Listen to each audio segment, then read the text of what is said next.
Always lots to talk about within the city of San Antonio, and today, as we are most Wednesdays, we are joined by Mayor Ron Nirenberg to discuss a variety of topics. Mayor, thanks for being here with us. We want to start first with an outside audit of CPS Energy. We learned this week the utility company putting out a request for proposals for agencies outside of that company to do an audit, especially in light of what we have seen in the last year since the February freeze and all the power outages. Is there something, an area within CPS that you would like to see more closely examined in such an audit? Sure, and I do think that this is a healthy and productive thing for a major organization to do, especially a public one, to do from time to time. And certainly this was precipitated by a lot of conversations that were happening at the city council.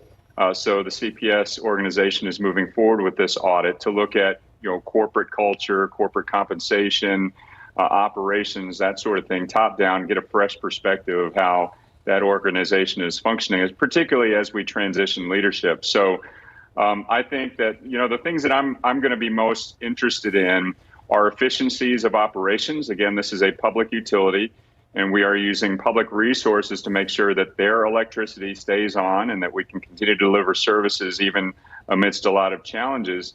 And the other thing that I'll be interested in is how we shape up with regard to compensation. We want to make sure that we have the best talent available in terms of not just leadership and managerial positions, but also the people who are in the field to be compensated well for and competitively for the things that they're doing. Remember, every time we have a winter storm, every time we have a heat wave or there's infrastructure issues or lines down, there are actual people, our neighbors out there fixing that equipment. They're doing that right now. And so we've got to make sure that we have the talent available, we have the workforce, that there's a sustainable workforce, and that there's people continue to come into the agency as well as other people retire. In our breakdown show, we did a story with CPS Energy and kind of what they've learned from a year ago. And that was one of the things that interim CEO Rudy Garza brought up, the fact that they have openings right now. Compensation is an important part in filling some of those. He has got the interim title right now. Do you have any idea, time frame, when a permanent replacement for Paula Gold-Williams may be named? So obviously, CPS Energy, being the largest publicly owned energy utility in the country, is a competitive position. That's an elite position for anyone in the industry. And so there will be a national search. The process is beginning right now in terms of finding a search committee or finding a search firm to help manage that process. There'll be a committee established and really a timeline for those events developed. There isn't anything to share at this point, but please know that the process is beginning. And we have extremely capable leadership with Rudy as our interim CEO. And it will be a position that is open to anyone in the nation to apply for. And we expect it to be competitive. And of course, in the meantime, we're going to be thankful for the great stewardship that Rudy is providing. As he has been for the last couple of months. Any reaction at all to the Paula Gold-Williams final paycheck of over $1 million? Well, again, all that is under contract, and her contract began in 2015. So any exiting CEO is going to be entitled to what they are legally under contract. So that's done per all of those rules. Let's talk about a big visit to San Antonio today. The First Lady, Dr. Jill Biden, you were there to greet her and took part in that visit as well.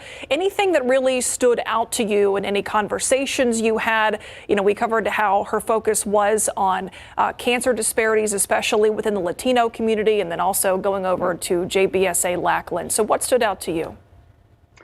Well, I will say this. It is significant that Dr. Biden, our First Lady, chose San Antonio as her destination to discuss and advance two of the administration's most important initiatives. One is how we collaborate with our military communities to support child care needs and the overall community collaboration that's required to ensure that military families and veteran families are able to get the support that they need to go back to the workforce. That's number one.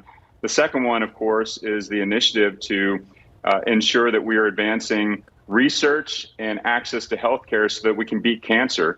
Cancer is the leading cause of death And we have incredible resources and collaboration happening within our medical community here in San Antonio, which is why there was a roundtable scheduled at the Mays Cancer Research Center. The things that our medical community is doing, in particular in this case, UT Health San Antonio, is changing the nation. It's changing our community, and it's really changing the world in terms of how we are going to be able to fight, prevent, and treat cancer.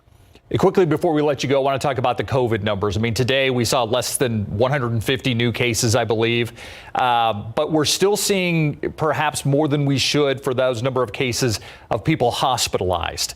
We're at the moderate stage right now, except for when it comes to hospitalizations. How are you reading those numbers? What are you being told by the experts out there? Well, we're cautiously optimistic, and it still remains true that the best way to fight this and to put an end to this and to defend against these increasingly contagious variants is to get vaccinated and to be up to date with your vaccination. So if you haven't been vaccinated yet, get vaccinated, get up to date, which also means your booster. Looking at the numbers, we're grateful. We are now below 10% positivity rate, which is somewhere we haven't been for a couple of months now. The hospital numbers are declining precipitously, which is also good. But let's face it, these hospitals and the medical community at large has been under severe stress for going on 3 years with the amount of volume and frankly, burnout that they've been experiencing because of COVID. So while it is good news, it's encouraging news. And I think if you have plans for the spring and the summer, you should feel confident about pursuing those. We should continue to remain vigilant and protect the people who have been working on the front lines of this for the last 2+ years. We'll say one other thing. The number I watch pretty closely is how many new admissions there are on a daily basis. That still fluctuates quite a bit. So before we are resting on our laurels, we've got to continue to work on ensuring we're doing everything we can on an individual basis to protect ourselves and our families. And on that note, San Antonians are doing quite well. You know, you said spring and summer plans, and all I heard was fiesta. Thank you, Mr. Mayor. Spring and summer plans. All right. Thanks so much for being here. We'll be right back.